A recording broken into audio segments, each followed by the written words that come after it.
It's been relatively quiet here in the city's East End since the dismantling of one of our worst street gangs, the Galloway Boys, 8 years ago.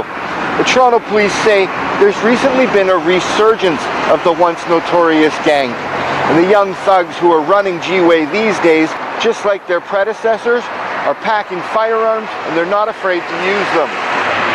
But Dr. Anthony Hutchinson, who is a court-certified gang expert and himself no stranger to run-ins with the law as a youth, tells us he has a pretty good idea exactly why these young men pick up that gun for the very first time.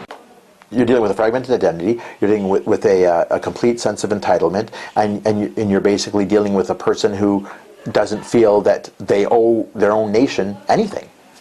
You know, because they basically feel that, you know, what has my nation done for me?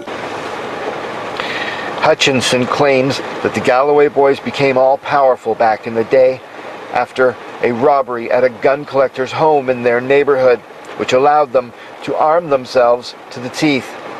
He believes some of those firearms may still be in the hands of the new kids on the block in G-Way, and some may have even been used in the 7 shootings that police recently connected the gang to, including the city's worst ever mass shooting at a Danzig Street housing complex in July.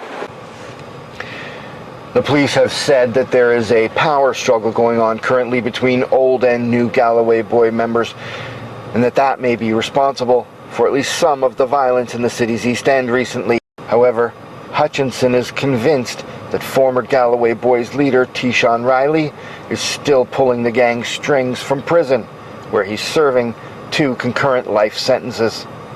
For the Toronto Sun, I'm Chris Doucette.